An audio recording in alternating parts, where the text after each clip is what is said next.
सोचिए आप एक ऐसे ग्रह पर जाते हैं जहां 1 घंटा बिताने का मतलब है धरती का 7 साल बीत जाना। इंटरस्टेलर का मिलर प्लैनेट जहां पानी की लहरें पहाड़ों जितनी ऊंची है और समय सबसे बड़ा दुश्मन। आज हम जानेंगे इस ग्रह की कहानी, इसके पीछे के साइंस और वो पल जिसने कूपर की जिंदगी हमेशा के लिए बदल दी।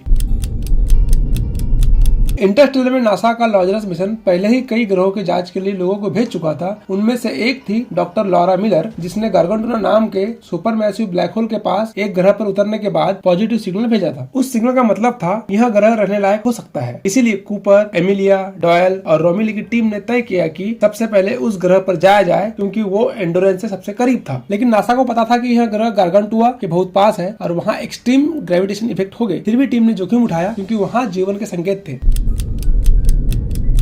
जब एंडोरेंस मिलर प्लैनेट की कक्षा में पहुंचती है, वहां से गार्गेंटूना एक चमकता हुआ विशाल भंवर जैसा दिखता है, एक स्पिनिंग ब्लैक होल जिसकी ग्रेविटी पूरे स्पेस टाइम को मोड़ रही थी। रोमिलो जो जहाज में रहता है चेतावनी देता है, 1 घंटा नीचे बिताओगे तो ऊपर 7 साल बीत जाएंगे। कूपर और अमेलिया फिर भी उतरने का फैसला करते हैं, क्योंकि उन्हें मिलर का बीकॉन बंद करना है और सर पे डेटा इकट्ठा करना है। जैसे ही लैंडर ग्रह पर उतरता है, चारों तरफ सिर्फ पानी, आसमान धुंधला और दूर दूर तक फैला हुआ शैलो ओशन। मिलर का जहाज वहीं क्रैश हुआ था, लेकिन जब वे पहुंचते हैं जहाज का मलबा अब भी नया दिखता है। इसका मतलब मिलर को गिरे हुए कुछ ही मिनट हुए होंगे, जबकि ऊपर ऑर्बिट में 21 साल बीत चुके थे। और यहीं से शुरू होता है टाइम डायलेशन का असली शौक।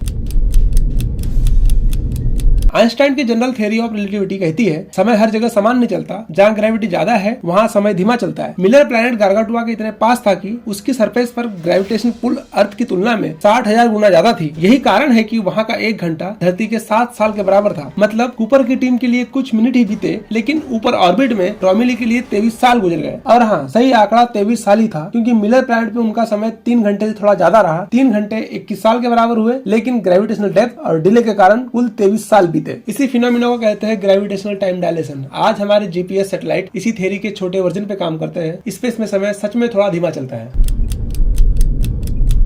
सरफेस पे भी डेटा इकट्ठा कर ही रहे होते हैं कि एमिलिया को दूर होरिजन पर कुछ पहाड़ जैसा दिखता है। कूपर जवाब देता है, that's not a mountain, it's a wave. वो वेव गार्गेंटूना की टाइडल फोर्स से बनी थी, एक सुनामी जो हर कुछ घंटे में वापस आती थी। उनकी टीम भागती है, लेकिन डॉयल उस वेव की चपेट में आ जाता है। एमिलिया किसी तरह शिप में वापस पहुंच जाती है, लेकिन उस विशाल वाटर वेव ने उनका इंजन बुरी तरह क्षतिग्रस्त कर दिया होता है। इस इंजन को ठीक करने में थोड़ा समय नहीं, बल्कि 3 घंटे से थोड़ा अधिक समय लग जाता है। जब वे ऑर्बिट में लौटते हैं, रोमिली जो ऊपर रुका था आंखों में थकान लिए कहता है, By now it must be 23 years.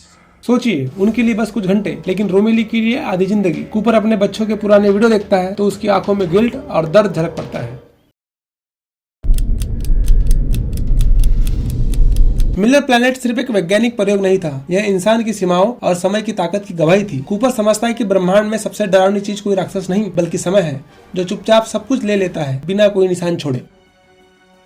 अगर आपको यह डीप ब्रेकडाउन पसंद आया हो तो लाइक करें, शेयर करें और कमेंट में बताएं अगली बार किस फिल्म या सीन का डीप ब्रेकडाउन देखना पसंद करोगे।